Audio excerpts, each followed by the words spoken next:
Maman était à nous pour péquer à votre ça. Place à nous avons les chaque jour. En souka, tant que nous ne pouvons pas prendre champagne, tant que nous ne pouvons pas prendre la famille. En souka, tout ce qu'on a pour la peuple. Papa, tout ça, la décision, on ne peut prêcher que par l'exemple.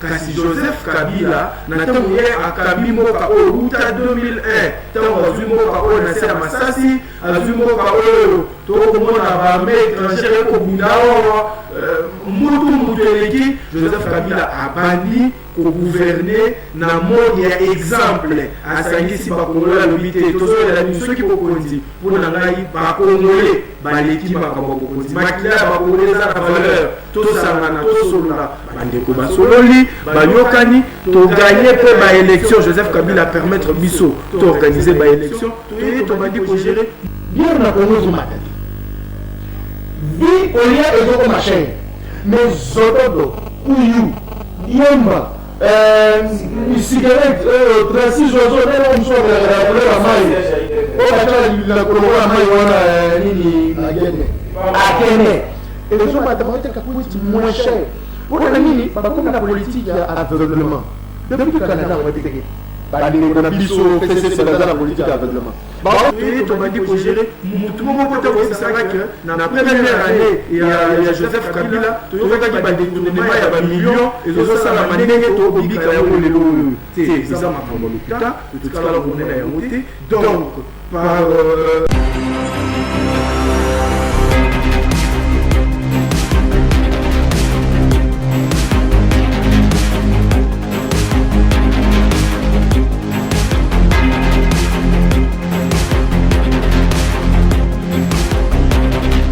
Le député national Ados Ndombassi s'est profité de ses vacances parlementaires aux États-Unis. L'élu de la FUNA a eu les privilèges d'avoir des échanges avec les législateurs américains sur la démocratie. L'invité des deux sénateurs américains de Virginie, qui a aussi pris part à une plénière, était impressionné par la rigueur dans la plénière, la conduite des débats, la liberté d'expression propre aux Américains, mais surtout la centaine de lois votées en une seule plénière. Tout cela dans le seul objectif d'améliorer les quotidiens des Américains de Virginie. Frappé par cet engagement et la détermination des sénateurs, Ados Ndombassi a estimé que c'était une véritable leçon de la démocratie, car selon lui, si toutes les assemblées provinciales de la RDC avaient le désir d'exceller pour l'intérêt suprême de la nation, alors le Congolais pouvait se réjouir de leurs élus. Profitant de cette expérience, les députés de la FUNA ont lancé un appel pathétique à la classe politique, accusée à raison ou à tort d'être responsable des difficultés que rencontre le peuple congolais, d'où il appelle à une prise de conscience collective des élus nationaux et provinciaux. Pour rappel, Ados Ndombassi fait partie de l'équipe qui accompagne les présidents délécidés Martin Fayulu en tournée aux USA,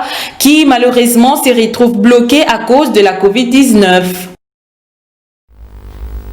Voilà, vous collez là mon abino dans l'émission Le Peuple Parle. Le Peuple Parle, les émissions d'abino banakumo. Kakanes na lobaka.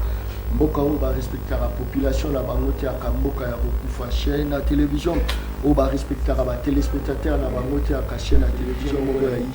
Voilà pourquoi Canal Mercure Télévision est disposé à l'émission Le Peuple Parle. Le Peuple Parle pour aller l'autre côté de l'actualité parce que qui nous allez à la télé, qui souffrent sur qui baliwate,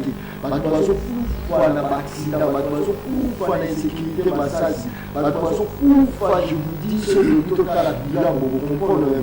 La entreprise par terre, ma foutre à ma chambre, ma beauté, ma si je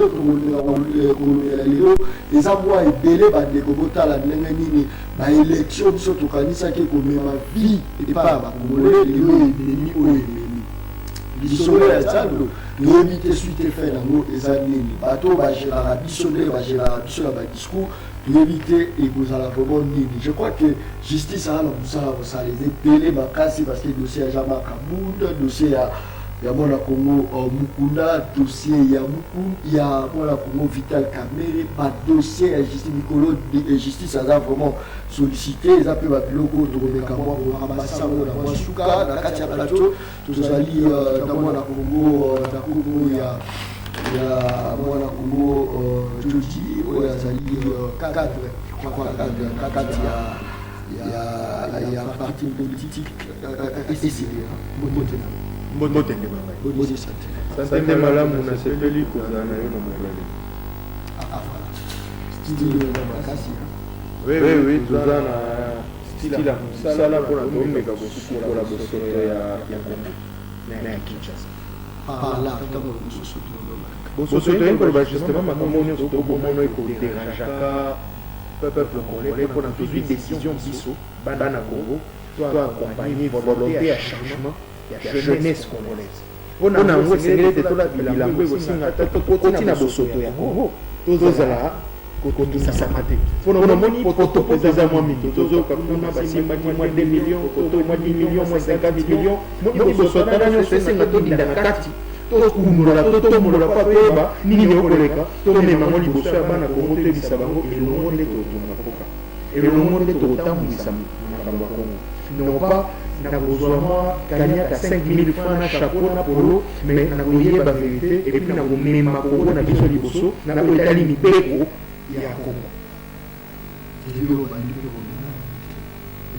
depuis tobandi bakosa biso eza première législature na biso mais nasure que na première législature na biso tosali makambo ebele oki ete tosalaki makelele ntango babengaki biso te ntango tosali makelele eza tolobi ezali toagir tosali makelele kolakisa ete situation eya mabe na mboka na oyo etali songolo pakale fo toluka tochangeango situation za mabe. Voilà pourquoi Martin Fayulu a kimini na poto na ye adosi lomba sebe akenda ekuma voilà na politique na kati na ma polémique ya bandeko journaliste bakimite adosi lomba sitanga sali polémique adosi lomba sitanga sali sana en tant que député bapesi vacances na cadre ya vacances na ye akontinue kosala makambo na tambolaki tomoni mama ye tokendaki tobeti tout en tant que mwana Congo en tant que Congolais aza na susi ya moninga ne Congolais mais na kitali kopemba abeti mwa tu na mokili ya mpoto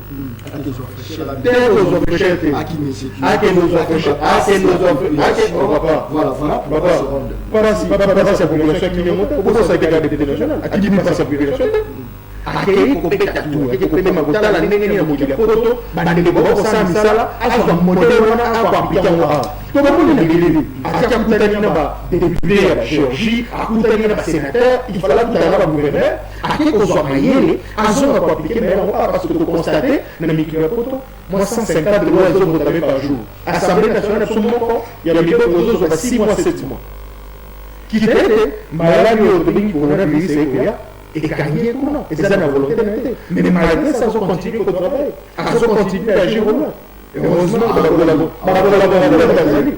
continue ko agir mais azo continue à agir parce que impossible Jani Mabunda a pas insisté dans ma tête sur la média depuis semaine et puis pendant la semaine tous les jours on les à la TV doit contre augmentation de $2000. Donc ça contre augmentation de la population à la souffrance réelle et que situation économique ne permet pas la rémunération proportionnellement à l'objet fourni. Et surtout autant que là si mouké dit que non pas mouta futama il faut moussale salem. Et puis moussala so salem mouta futami et puis degré à salaire les autres dépendent de degré ya moussala. N'est-ce pas? Si on y est ça na nini situation économique à Congo na difficulté toza nango oyo tobiki na bayemba imbu na baselemba na babungu na bangaba na babisike bebe bazozokima na moins de $1 la journée opportunité oyo uta wapi koloba ete kolabakisa yango babakisa la député de $2000 bazwa 50% bamajoré na frais d'administration mpona nini question eza yango wana situation ezosenga ete tovandelo toréfléchir ndenge nini tokozwa mokano mpona kongo bima na situation oyo ya précarité ensuite totala ndenge koadapte salaire non pas ya député parce que bafutaka titre te mais bafutaka action bafutaka mosala toyeba ndenge nini sikoyo mutu na position ya ye na mosala azosala azwa voilà toza la président ya société civile ya ville province ya Kinshasa maître Carlos Mpili je crois que Mbote voilà pour Mbote John ça bien Sasa mwa gripe na medina ni tisane oyo sida nasangisi nation na komi koyoka bien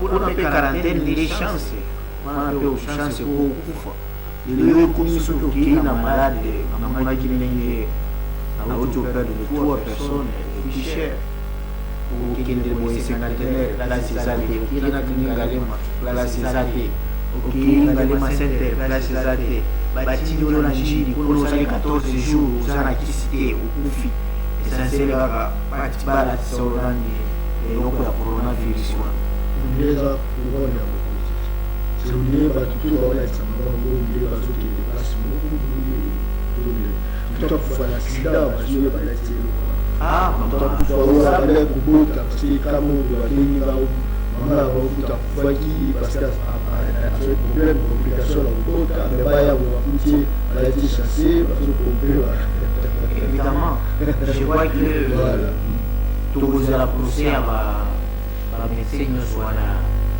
ya équipe ya riposte il faut basamba po makambo bazosala contre les congolais ata barebele babongisa bato bongo. Voilà. Mais on sentit vraiment que na Kabila, na Félix, na Batoué surtout va gérer tout. Apparemment c'est comme si ça va la souci à la population, Batou va la souci à la population, c'est l'opposition, autour de la même opposition, à détailler comment la parole noire c'est blanc, voilà pour Carlos Mpili. Je pense que voilà. Ici, dans la Lobaka, premier choix, l'émission tout ça, on a 2011, je crois, 2014. Alors là, tout ça, africain. Les Africains discutent sur les valeurs, pas sur la nature. Mon opposition, FCC, cache, UDPS, la femme, la jeunesse, Est, Centre, Ouest, ça c'est de la nature. Mes valeurs, Isaouyo, chaque moutou, Azana, Wanakati. Nekolanga Alobi, ça c'est la valeur individuelle. Oyo Azana, les a parti naïe, honorable Lobasi, il écrit aussi Bato. Oyo, Bazana, même vision, il y a travail, et le travail bien fait. Là, il constitue autre chose. Ah, Martin Fayou, ok. C'est-à-dire, lorsque vous êtes avec Martin Fayou, qui a fait des études à Paris 12 et économie, ce que tout le monde a médecine, il ne connaît pas. On comprend. Donc, mais ce qui peut retourner, Moutou, Nani, Makabo, il y a ça, il doit. Fayou a ça l'économie. Oh, il y a pour développer la doigt, Fayou a pour développer la Makabo, pour toujours vivre, il y a inflation. C'est-à-dire la valeur individuelle. Les politiciens, par exemple, c'est aussi pas les barrages. Il est mort, retraité par problème à droit, retraité par problème aux alliés. Bon, normalement, vous devez avoir une connaissance de l'âge. Mais je parle de spécialité. J'étais dans la carte opposition. Batu ya malamu bazali batu ya mabe bazali batu na kati ya bazakate mais je disais na lomba na yo opposition na ndenge ya science mécontent na ndenge ya science politique. Très bien. On est opposant lorsqu'on a une idéologie contraire à Moutouazana à Sokamba. Mais ici au Congo, il n'y a pas le débat idéologique. À l'époque, quand je vous le disais, UDPS, azalaki opposante ya PPRD. Or bango nyonso bazali ba social démocratie. Il ne peut pas y avoir opposition entre les deux. Bango kuna bazali pe kosangana par exemple ba libéraux, Jean-Pierre Bemba libéral, mais Azar côté à la Mouka ou côté Thomas Loaka libéral, Azar la FCC. C'est que je vous dis, il n'y a pas d'opposition politique au Congo, il n'y a pas la majorité présidentielle. Parce que la majorité présidentielle, c'est-à-dire quoi? Les gens qui adhèrent dans la vision à Mokozi Mboka pour qu'ils va accompagner dans Moussala. Mais qu'est-ce que nous voyons au Congo? Sous Kabila, les gens sont venus, Balobi Tozali pour adhérer dans la vision à Kabila. Il y a 5 chantiers. Mais Kabila a une majorité parlementaire. La majorité parlementaire. Mais la majorité parlementaire, Basala Kabebe Kouni pour qu'il y ait 5 chantiers. Oyoka Kalwa Basali, ils ont appuyé l'article 47 qui a construit le dit que Congolais, il faut aller à Malamou, il faut aller aux soins à Malamou, soins médicaux. Oyoka Kalwa,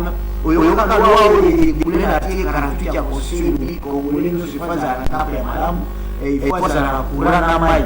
Oyoka loi ese bimi pona mai pona courant ndenge ko ya ko zo gratuité yango. Et ça c'est-à-dire la majorité parlementaire Kabila zalaka na parlement, ça ne lui a rien servi, au contraire. Majorité parlementaire ya Kabila ezalaki po esunga ba ministre ya mibi oyo bazo finisa Kabila. Donc tu vois que les gens croient qu'être dans la majorité présidentielle et ça mutu obili la télévision ozola qui s'apprécie olié ozola s'attaquer na batu mususu après oyibi mbongo. OK, c'est-à-dire oyibi mbongo ozibi mbongo ya Kanyak 2 millions de dollars après OK la télévision on dépense au pesi bato ba bino ba bubu la journaliste au pesi ba $100 na point de presse au komi ko finga siko za mo de presse au fingi ba FCC. FCC consacré à la présidente, il faut respecter le président de la République. Voilà, moi je suis des DPS, moi je suis des éducages. Non. Majorité présidentielle, c'est tant que vous avez la Moussala, au peuple de la société, la police, vous avez la Moussala. Manipuler tout ce société civile, la politique, mais il faut la société civile, pourquoi et on dit de ça la recul? Nous avons pas idée à bien, à bien. Mais ce cas, on voit que nous avons mis à la faible devant nous. Donc, la société civile a mis la déclaration. Et la société civile a mis ça politique. Non, ça homme politique, ils ont pas pété. C'est qu'on avait dans la yoga, dans la lobby. Et ça m'a pété. Et qu'on avait tabola mikilime ya ngoto. Ngai basengisanga na senga pardon public na Côte d'Ivoire. Tout ça na biloko nini? Société civile africaine ou la lutte contre l'impunité. Tout ça biloko financé na bureau procureur la CPI. Nga na lobby Ouattara tant pourquoi c'est Mababu azana na CPI. Ouattara mututu azaki rebelle. Yaza libre. C'est que Ouattara azaki rebelle faut pas les mots là. Tous les Ivoiriens battent Balobi, tu ne peux pas dire du mal à notre président. Il faut assez de pardon public, excuse publique. Ça et depuis là, tout ça en 2014, j'avais décidé que même dans le forum international, je ne peux pas citer Moutoua Finga président de la République. Les gens sont socialistes. Et là,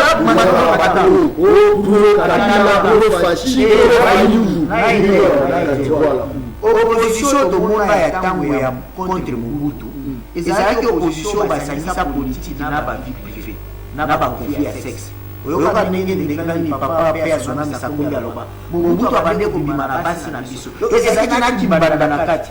Même ailleurs, opposition n'a pas droit à kofinga Mokozi Mboka. L'opposition c'est quelqu'un comme de Kolanga lobby. Il critique et puis il donne des propositions. Mais l'opposition, tout le monde a la suite à mon c'est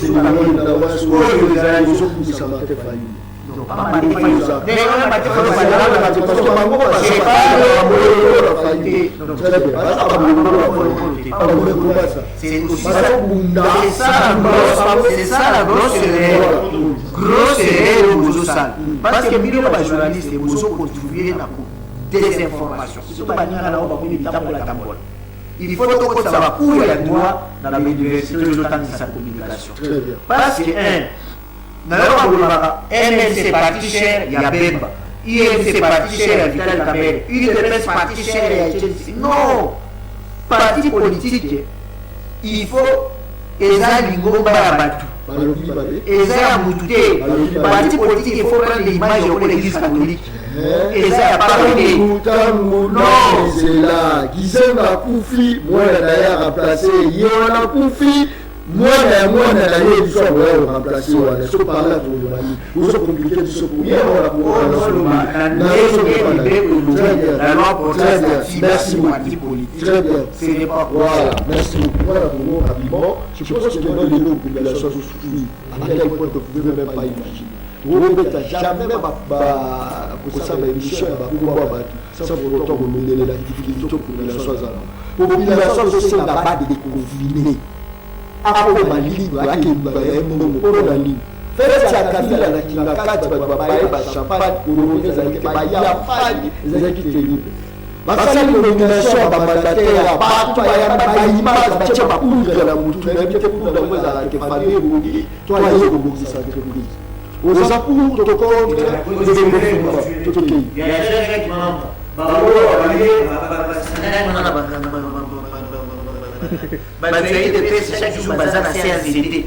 c'est l'ordonnance du président de la République. Mais chaque soir, au cours de la bataille de paix, c'est la séance du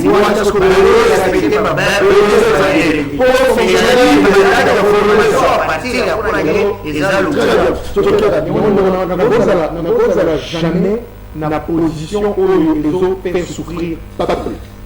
Parce que idéologie dans les alliés, idéologie, il y a peuple. Nazotambola na peuple elongo na yoki soucia peuple na memia wana motema na réfléchir na pesi solution pour proposition non on dit jamais effectivement tout le monde va faire Jésus ça bato bazokuta bazoka bola masana bazoya si maman était à nous na obo pegisa go daza place à zo ramon les chaque jour asuka tant que on parle de champagne tant que on parle de café asuka totika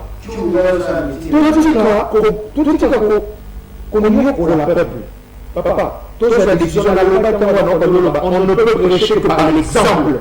Un dirigeant, un chef, un leader, tout celui qui a à sa charge de responsabilité quelconque par ne peut prêcher que par l'exemple. Ceux qui vont confiner par tout. Ceux qui vont dans la politique, dans le droit. Il y a ça, alors le petit qui a tout.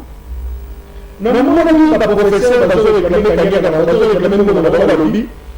position là, les avantages pour les uns et les désavantages pour les autres. Il faut un système égalitaire où chacun de nous, je suis réellement dans un état qui respecte mon droit, qui respecte ma valeur. Si c'est le même maman, on a autant à Tali, on a téléphone, comme la champagne, l'autre temps, on a fait ma sola fête. À mon niveau, comme la champagne. Yo to bete na liso na le na liso mu na ba ba so ka la champagne mais même on attend la tali pour ba mère père te gano na réseaux sociaux amoni photo de champagne ka bona feti la tombe ne ba so yambana ami to yango question ko bima na nini na zela est-ce que corona mweza oh soki bato bazo garantir biso ke bazo garantir que corona ezali et comme leader l'opinion tala non nous avons confirmé qu'il y a une difficulté sanitaire qui nous a été présentée par l'OMS et par l'équipe d'Agost. Nous disons qu'il y avait une maladie. Effectivement. Et je peux ne pas procéder dans l'opinion sanitaire.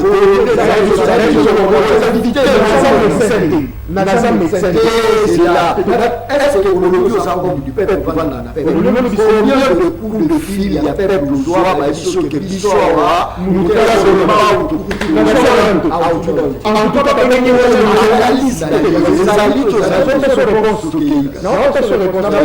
nous sommes une classe d'intellectuels. Bref, Ngai, babengi na lutolo lobage, na point X, Z, papa, to couper du mokabona, to salami. Na lobi exact. Je, vraiment réserve, na lobi na médecin. Ça veut dire que dans la capacité de déterminer que Corona n'a pas un Congo et Kinshasa Zali, mais on dit que comme un service sanitaire, on dit que Corona Zali. Qui est à moi de prendre les précautions? Tu n'as pas de masque, tu n'as pas de masque, tu n'as pas de action sur le terrain, tu n'as pas de masque, tu n'as pas de kit. Ah, c'est qu'il y a des choses. Papa, aux gens, on a lobby. C'est qu'il y a des professionnels,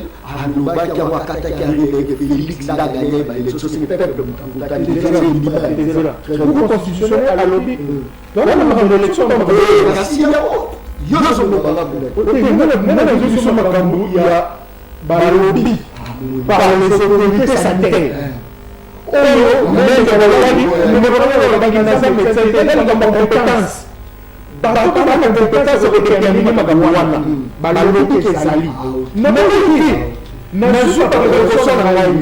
Opposition,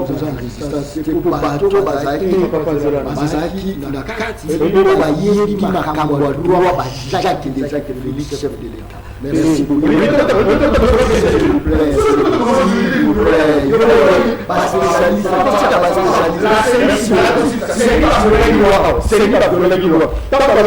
La distribution et la limisa, pas publier équitablement les résultats, distribuer à chaque personne les CP bureau par bureau. Que la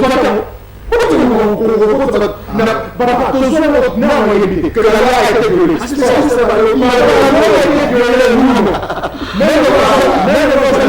Bureau par bureau, tout ça qui était alors que c'est une disposition illégale. Nous, la loi n'a été respectée, nous, les règlements d'intérieur n'a été respectés. Par après ça, tu peux venir à l'administration. L'administration va se remettre c'est même mieux. Voilà, rapidement, on a compris. Bonissa, santé pour battre la matière parce qu'il nous a partout. Santé, nous avons tout ça. Nous avons partout pour voir les UDPS. Malazali n'a eu des PST. On a marqué ces autres. Boni Kabila. Autorité morale Azali. Ah, autorité morale Azali. Abami parité kaza maman ba parité. Kaza maman ba malaise sur comment sécuriser parité. Bon, rumeur et information, mais il faut que vous traiter en haut. Est-ce qu'ils aient solo, il paraîtrait qu'ils ont le Lengemoko, ils ont le Lengemoko de Tolobakaba, Bawana Bazara Banani, ils ont la personne indéfinie. Pourquoi la Zabate, au Balubaki, au Basalaki, voilà des distractions, au Bandabolanda Makamwana, pour la Bisso. Nous pensons que nous devons réfléchir d'ailleurs sur l'avenir de la nation. Ndeko ezaya mutu ya pona biso tout à lobby ya moka kongo soki wapi to komi wapi sala tout sala ki komi wapi na ba ndeko to sangani poto sala nini au lieu ya kubanda ko balba ki basala ki na ba moka nyonso ba mama balukaka ata ozo ba CPI o banani soki bakayi ndeko kigandi bakayi bazoni se batie na boloko toni moka moki le maté biso to continuer to ba ko to bana biso ezali to ba peuple Joseph Kabila asanana na ba de mususu poto bundela la peuple donc ezali réflexion tant ba dinga mususu ba jouer bomba mais tant vous avez au pouvoir vous savez sanité. C'est que nous pouvions apporter pour que bana ya Congo babika malamu bafanda na Kenya misala da bango kiende liboso kitaya mboka oyo mata donc ça c'est notre pour ça la lelo pour perdre la magistrature suprême to banda ko sala yango depuis kala et maintenant là tozo sala yango kaka l'on va changer d'identité l'on va changer d'identité. Voilà, est-ce que tu as dit le nom dans gouvernance Joseph Kabila tu as dit ça? Mais bozana bilembolelo oyo kolakisa bino que Joseph Kabila aza modèle toté nalobaka mutu oyo azali parfait aza te moto nyonso ali na mwa libunga na ye moto nyonso akoki kozala na mwa meba na lolenge na ye kosalela makambo kasi Joseph Kabila na ntango ye akabi mboka oyo uta 2001 ntango azwi mboka oyo na se ya masasi azwi mboka oyo tokomona baarme étrangere ekobunda awa mutu eleki Joseph Kabila abandi gouverner na mode ya exemple asangisi bakongole alobi te tozolela biso soki bokonzi mpona ngai bakongole baleki makambo ya bokonzi makila ya bakongole eza na valeur tosangana tosolola bandeko basololi bayokani toganye mpe baélection Joseph Kabila permettre biso toorganize baélection toye tobandi kogere mutu moko te koyebisaka ke na première année ya Joseph Kabila toyokaki badetournement ya bamillion ezosalama ndenge tobika yango lelo oyo te eza makambo lokuta totikala komona yango te donc par ricochet tokoki komeka kosala étude comparatif entre Kabila na gestion na mutu ya mboka na gestion na ye na oyo tozobika lelo à la première année et demie bokomona makambo ya lolenge na lolenge makambo ya soni donc Kabila azali moyenne Kabila asali oyo akokaki kosala oyo mutu nyonso asalaka parce que moto oyo aleki baninga mosusu bakosala te eza principal continuité si oyo nazalaki na beba nakoya mpe motu mosusu asali ezaka logo émission nakoyoloba soki nakomi yango na bato toza bato plateau mobimba wana eza maloba mais kosala yango nde batomaka mpe mama na likambo donc eza logo mabe te est-ce que les gens il faut pas déconfiner là-haut parce que bango moko ba monter il faut pas l'exception par exemple pour l'exemple bien tu zomo que bango ba réunir kitoko d'ailleurs sur le baki azo organiser déjà manifestation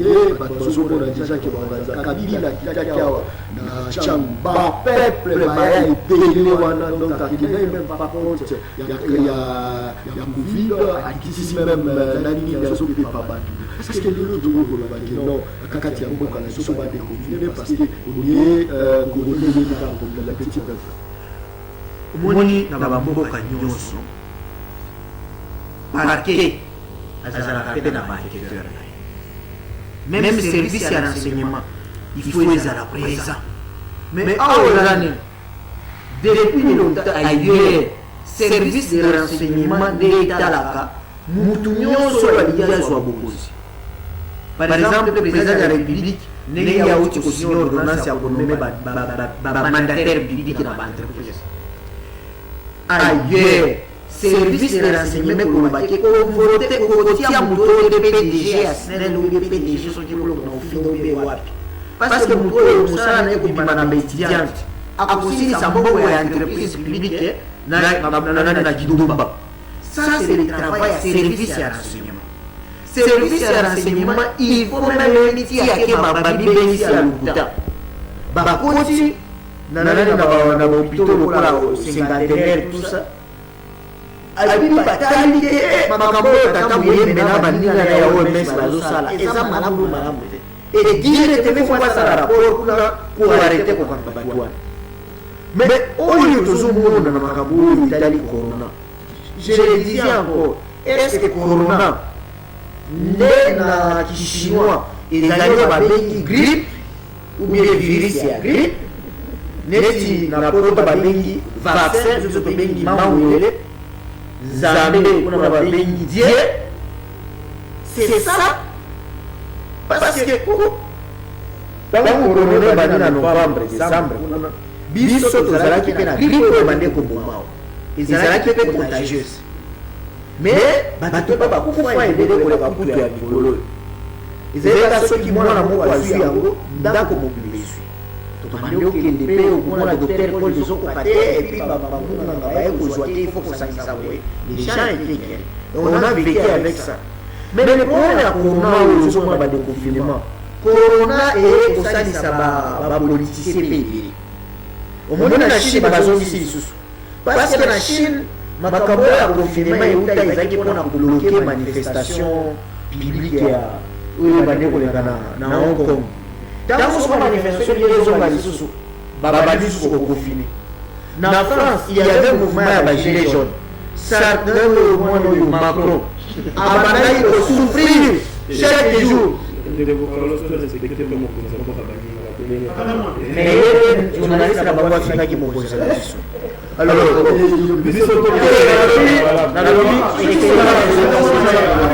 nalobi excellence Macron ye atandi keno gilet jaune po eza te ntango ka makambo ya korone eyaki bagilet jaune nyonso bapanzani bakimi na kati ya bandako donc et pour sauver. Italie même chose, et Belgique même chose. Alors biso pewa corona yozomona et zo aider pe ba politicien. Parce que on dit déjà ils ont aidé par nous sur la te pour qu'on se justifie. Comme par exemple au moment où la gratuité de l'enseignement. Bande biso la boka ba mondira qui gratuité de l'enseignement. Ba le aussi maté pressé et aussi maté qualité enseignement ko kufa, ba grève ko kufa. Et puis to mona le l'église catholique va approcher à la Mouka. Il y avait déjà au début grève à l'école catholique. Même au exemple, à la Maroc, il y a un bon nyoso mubandai kulela, il y a ma contribution des parents na avril. Si on coronait la masse, vous, bakagi l'école. Ce qui fait que le ça des blanches.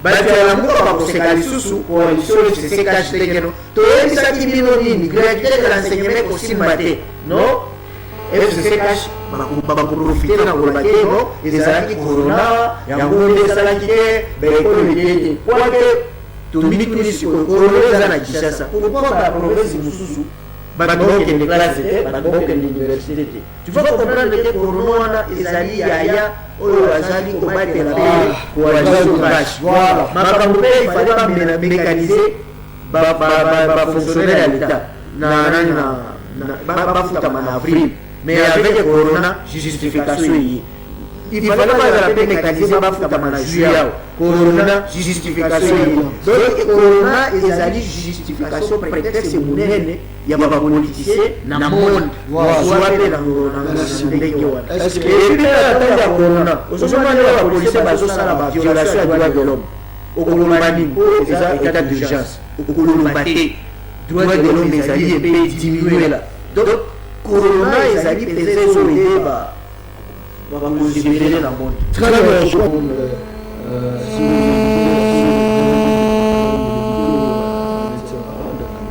La vérité, les médecins famille a réagi. Famille a lobby, il est impossible et voire même improbable que Ndeko a couffé na d'État. Avec ses gars du corps, avec une réunion, après réunion, famille nous devons le actualité.cd pliango, papier pliango, ndécoration na gindaku, akufi, makufi na peta mate, famille nous de lobby. Basengi Goudou, famille Mousengi, communauté internationale, aya contre-vérité, autopsie. Bon, est-ce que les médecins basali autopsie na Congo bali solo? Est-ce que les médecins aussi ngana sali na autopsie mais l'histoire juge. Parce que l'histoire de Jean vérité de la loi c'est que l'histoire de normal takati la mukina l'histoire depuis les années normal mais c'est l'histoire que anormal comme on ni pas bazo pour fatiguer l'exigation de l'homme et banalité climatisé oti au masque au nini toujours dans un coup ça va il y a des multiples raisons donc c'est bien on va climatisé de dedans et le logo climatisé de la corona et le logo corona comme bateau de tanzété et le logo de tanzété comme agression toujours c'est l'histoire a été traduite sur véritable version parce que n'est na lobby histoire a bomba na été vérité de Maranoka mais le jour vérité de Lima il faudrait que nous nous mettions en charge de la vérité on a supporter les conséquences pour le gagner. Très bien.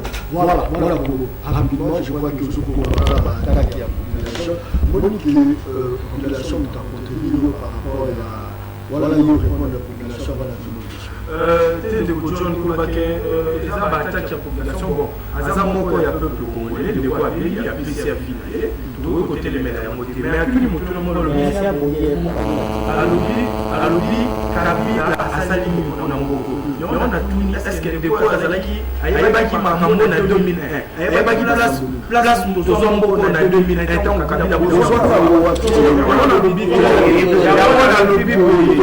à Yebi place Simo Kako Zalaka en 2001, ça a envoyé à Banda Koulobama,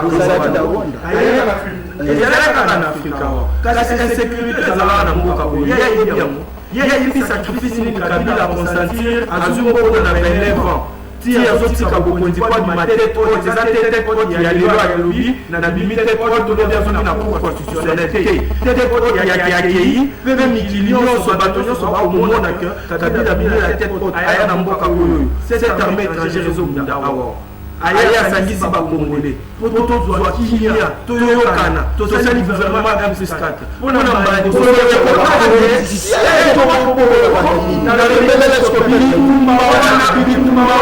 bitumba wana oyo bapolitisien bazosala chaque groupe wana ye mpe bazakotambola nkombo ya peuple na monoko na ye.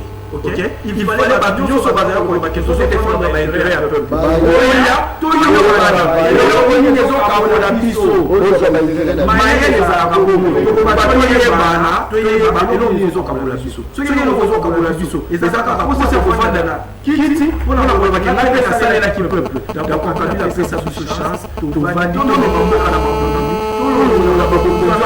tozalaka nango ya président mibandela na lelenge na ye toye tozwi makonami ya liboso oyo ndeko oyo ndenge azonanga basala nini mpona mba liboso na vi na ye akende kovote abanda koyemba banzembo afinga kandida mosusu esika ya kabila ya po adémocratize mboka oyo tokoma na esika nalobi boye vote wana eza na baresultat nango epesi économiquement mais dans 2006 on a la 20 de Goudjon. On va pas dire ça. On va pas journaliste, on va pas faire d'investigation. L'investigation, il ne faut pas être dans le roi sur le camp. Il y a un lobby. Tant on te dit qu'on a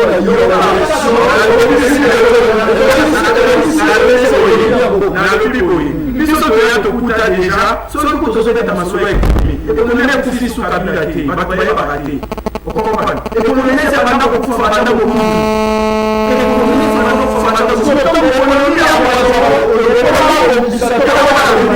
donc soki biso na moto yeyende kojon tokuti mboka oyo tozalaki na tuni ya moins 100 ok biso soki tobimisi yango komiti na moins 10 c'est que nous avions fait quelque chose. Dans ce pays, il n'y a pas eu d'économie. Nous sommes venus au pouvoir. Quand Kabila est arrivé au pouvoir, il a fait quelle économie? Il a fait quel budget de l'État? Mais quand Kabila est parti du pouvoir, il a laissé quand même un budget qui existe. Il a quand même laissé de l'argent liquide. Au sein de quel monde nous avons payé, tu as payé la sauce mouton.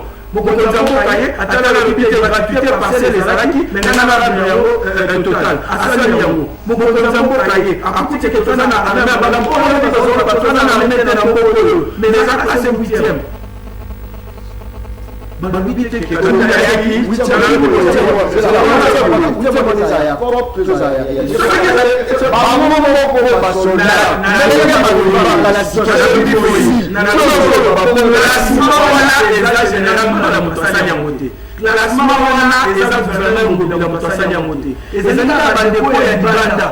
Ok, bon, l'organisation est à la rapport à la classée dans le pays en Afrique, tout le monde qui a ramené sur le Bakala, et ça, il n'a pas de Makasi, on a des Makasa Babiso.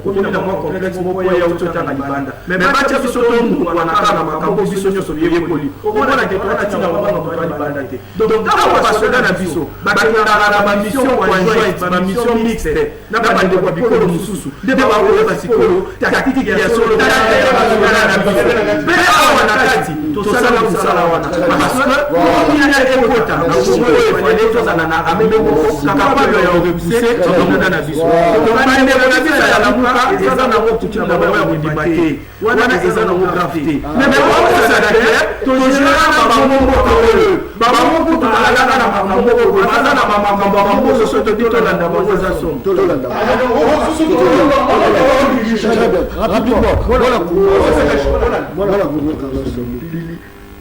analyse na yo ezali nini par rapport ya situation actuelle ozofranga biso kama situation actuelle baniwa bato bazokufa bakosi ezosalama babelele mekana koanalyse ya totoke. Ok, nalingi nasunga mpe bapopulation bato babengi Kabila Mobutu tofinga bango. Mais après kokende non tango biso tusokola tango na koti defense on m'avait dit ceci les démons mutu azomemela biso pasi na Zaïre eza Mobutu mokolo Mobutu akokende tokokoma très bien bayebisanga kutu Guadeloupe eza première ville du monde mais Mobutu akenda. J'étais parmi les gens qui ont Mobutu, mais Mouzé Aye, pas Zikiti, Mouzé Akoufi, Bato, Basana Mobutu, Balobi, Bamonde, Bana expérience, Batang Rebele. Tant Baye, Pembe et Joseph Kabila. Résultat d'Ouibi. Joseph Kabila qui on a mis à tout la bataille, surtout de Goa Benyiwana. Depuis une année et demie, Kabila Kenda. Mbongo ya loyer ikita, facture ya mai na kura ikita, insécurité na est esila, bamolo bazoko matozo kalelo. Justice eza mosala, justice eza wana boko na bamolo na bana bazoko bakongolais chaque jour. Kuluna esila. Donc le problème ce n'est pas l'individu, c'est un système. Eza bingambia mibali oyo baza occultiste bazala kaka nsima ya mokonzi nyonso aye okomona baye baprendre ya otage tokondela kuna faci oyo deja kuna mpe basi bakoti na bana na bango bana maki na bango ekotaka kuna. Alors parce qu'on peut tout dire Kabila akuta nyongo ya 14 milliards de dollars oyo esila na point d'achèvement. Kabila atika 1 milliard 400 millions de dollars. Nde yango procès à 100 jours baki kozwa tina réserve. C'est normal pendant 18 ans. Il devait pendant 18 ans. C'est normal. Non, pendant 18 ans. Écoute bien. Voilà. Mobutu a trouvé les Congo comme la première puissance économique d'Afrique. Tant Mobutu a subi tout nani Congo. Mais Mobutu a tika 14 milliards de dollars ya nyongo. Mobutu a kuta 2 milliards a tika nyongo ya ba milliards.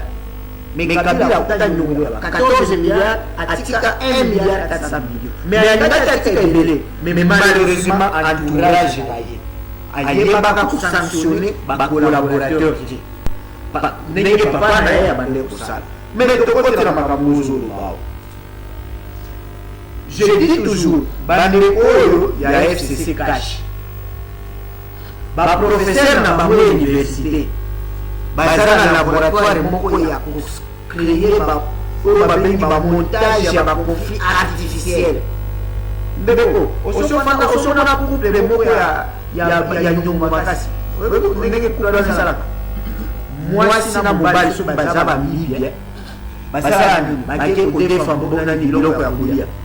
Tango okomi koyasi oyo kosenga yenyu abandi koswalisa mwasi ne babandi kobunda yo siko mutu yaki kutu na kanda okomi kokabola bango ndenge situation toujours vivre yango na FCC akash à chaque fois peuple azolela na passe bazo créer conflit moko artificiel après tango esili bayokani est-ce que yokaki baswani tango ya komema bato na ba entreprise publique oyokaki meme mungu ko mutu abandi okende kosola ko ezalaki Kabundi mutu akendaki kosola na bati ya FCC pour que bapesa makombo banome bango oyoki kuna baswani mais lelo bakoyala ba distraction bandina ya bino ba journaliste oyo ntu eza soki ndenge na baba tufuso sa société civile soki babela zozodo voilà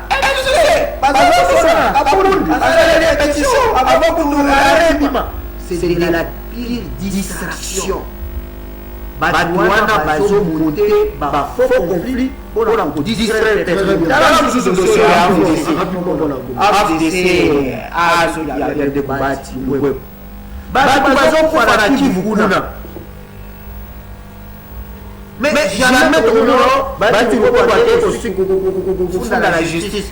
Donc c'est des intérêts individuels. Oh ya Kabundi, c'est ça qui est intérêt individuel. Ba pesi ser na yo ser.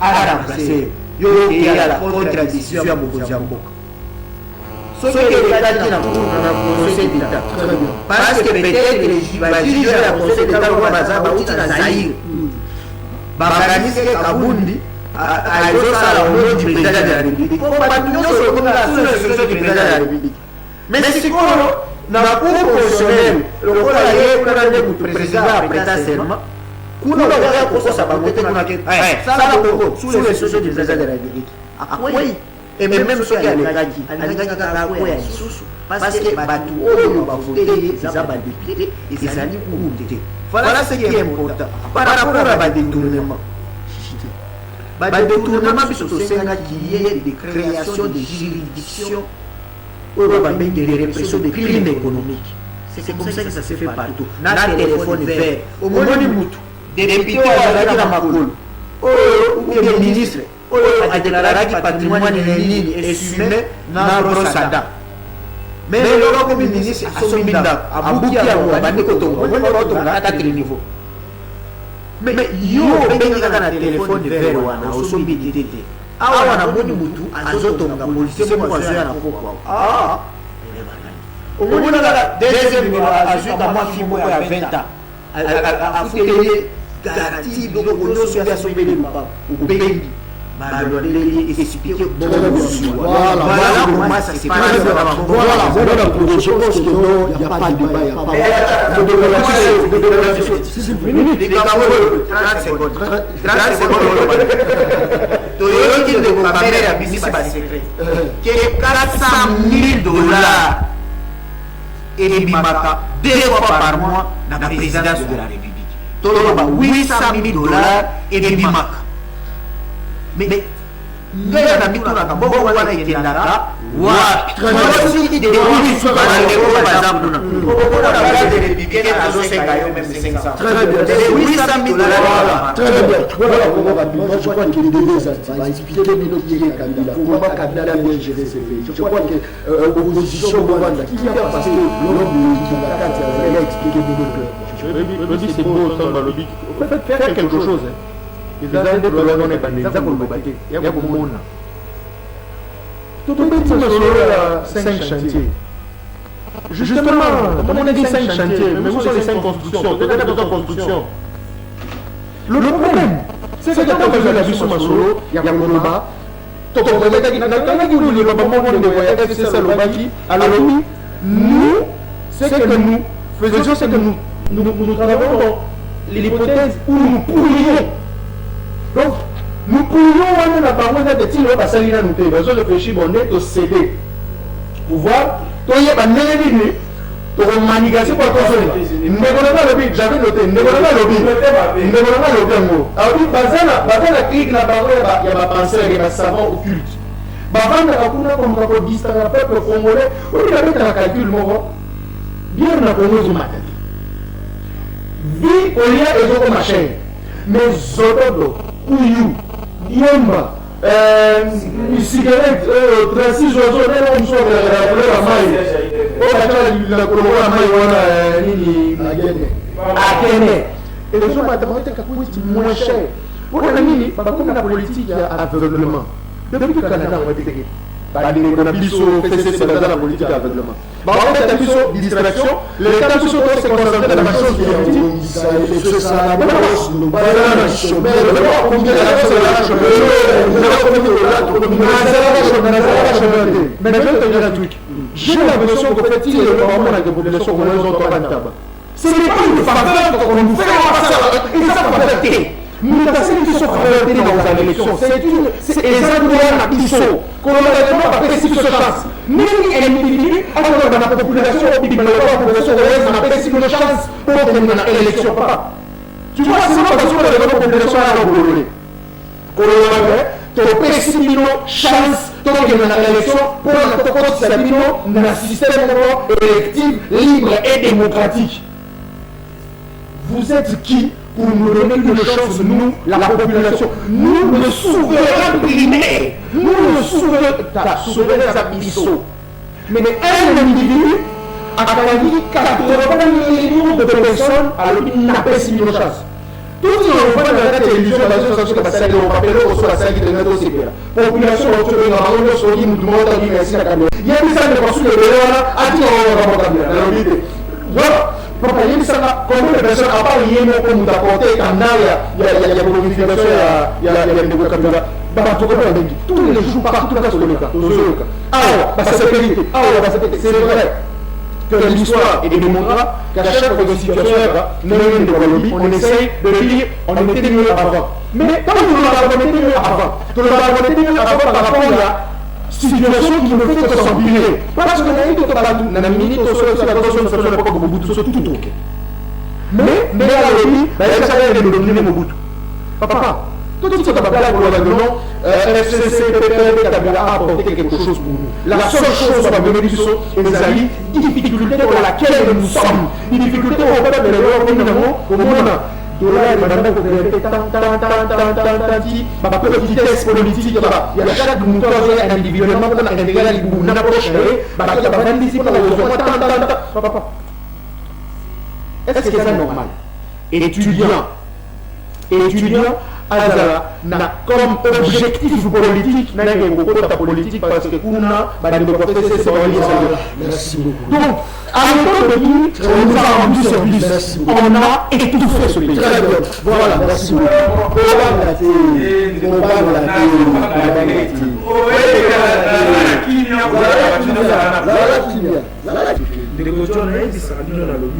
Kabila, tant que moi, papa m'a sauvé d'abord. La carte peuple, et après la parole, la bataille à Makabolé de Soussou. Moi, il y a 12 ans, il y a une histoire de Mokano Malamouté, les gens qui ont l'âge à majorité. Bon, pour nous, à Canada, pour la capitale Zamabé, il y a un mouton comme Bongo. Pour ceux qui n'y voient structures à Mouké, au Rambolo, on va sous la Lolingue. Mobutu, on a sali 32 ans à pouvoir. Entreprise, on a coupé à Belge, il y a Malam. À quoi ici accueillir dans mon article qui sont mis sur la liberté de l'État. Oyo, les PSG sont là, les imams n'ambabi. Les mots à Oyo et Abus c'est là qui n'ont. Mais je n'ai pas dit que papa n'a lobby. Accueillir article qui sont là, milliards. Mais quand on va parler de la tradition, le pays, le Congo est un pays riche, le pays posant la minerie, posant la catégorie, posant la notion, pour transformer la vie.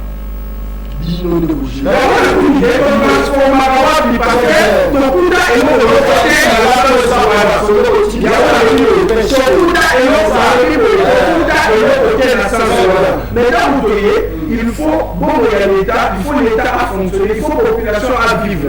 Avec quels moyens? Donc il faut avoir une stratégie, une politique, il faut la génie, il faut la moquer aux autres. Soit affecter il y a l'État pour que l'État continue à fonctionner. Ce sera les institutions qui doivent fonctionner. Les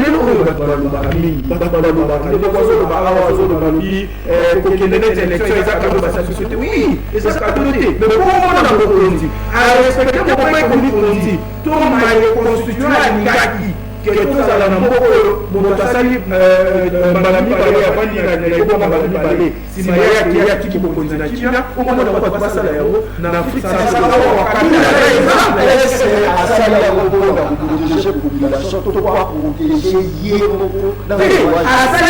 à respecter la volonté de la population. La population est la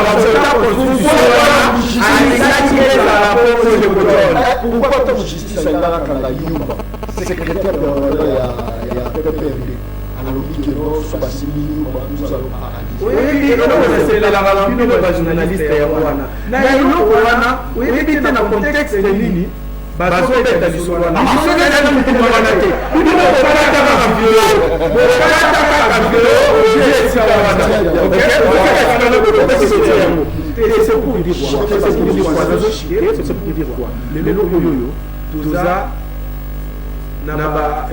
vivre le liberté d'expression, de foyer où on des Kazamana, président confiné, confiné, liberté d'expression, et Joseph Kabila, Anibaki. to respecter mon peuple alimaki to respecter. C'est parce qu'en Afrique il y a des questions qui m'ont pas des à télé de makana boye peut-être on dit à tiki qui vous dit faut quand même vous allez reconnaissance. Voilà, maître Carlos Mouki, je crois que oui, voilà le bas chaque jour. Moni par exemple, je crois que vous êtes des PPD ou BSC. Moni man de PPRD. Plupart c'est des gens où Bayaka pour profiter du pouvoir de Kabila. Abundana la Kabila. Oui, la PPRD, les vrais compagnons de lutte à Kabila, Bazalaka écarté. Les vrais kabilistes Bazana na PPRD. Non, je suis en train d'expliquer les gens. Ce qui fait que, parce que la PPRD, RCD, RDC, il y a Mobutu, tout ceci. À part quelques rescapés, je respecte. Ce qui fait que idéologie, il y a Mouzé Kabila, idéologie, Joseph François n'a pas naï. Ce n'est pas l'idéologie qui est dans le PPRD. Idéologie à Mouzé Zani, il y a PPRD et à Joseph. Sauf que l'Indique Kabila, ça n'a pas l'âme. Aux armes gouverneurs Kabila. Aux armes et bon, comme le PPRD. Bongisa, Kishasa, Né, Kabila, Kosebera. Aux armes, tu as PPRD, Babapesio, Snell. Si ça a des stages, comme ça, c'est ça l'idéologie. Il y a vraie idéologie PPD Faleza. Mais quand on est à la télévision, ils ont posé sa Kabila, ils ont fini sa Kabila. Réalité en gros. Donc ils ont posé sa Kabila pour la télévision. Mais moi, si j'étais le fils de Kabila ou de son petit frère, j'allais interdire. D'abord, PPD est incapable de produire bien documenté. C'est inadmissible. Tous ces professeurs qui sont avec tous les millions qui ont dit, mais votre ministre ils ont élevé. Bon documenté, merci beaucoup. Voilà pour moi, il est rapidement. Bon. Nous avons rappeler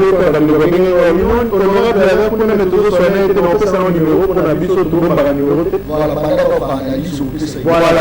Alors, analyser cette situation, effectivement, comme vous l'avez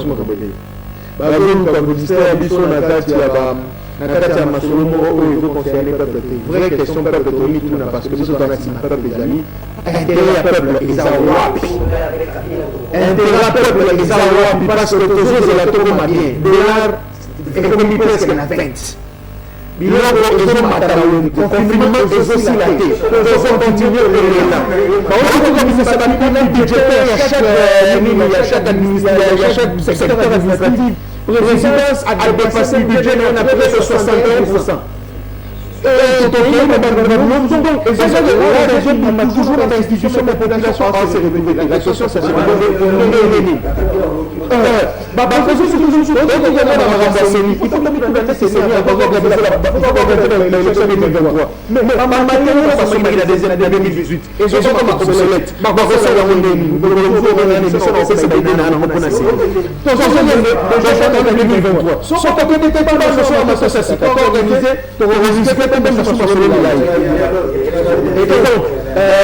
Bisous besoin inviter la jeunesse dans la nouvelle classe politique que nous organisons, non pas aux anassima partout, mais à réfléchir individuellement. Nous devons porter la idéologie.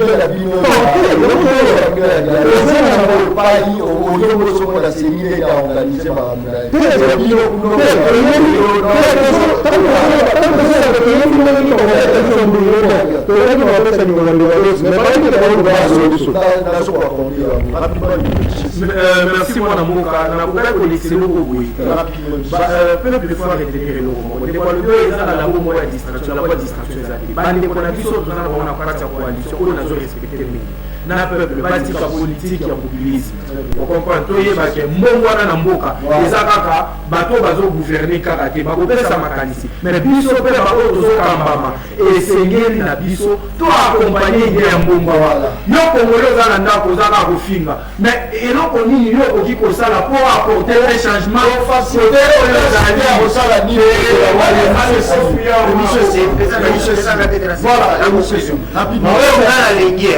tokoma na débat sociétal. Voilà ça. Dans la raison mata. Kabouye, PPP apesi mutu na ye, et amuka apesi bodicité. Réforme ya justice ya seni, bopesi boye ko débat yango. Papa ba kufinga wa PPP.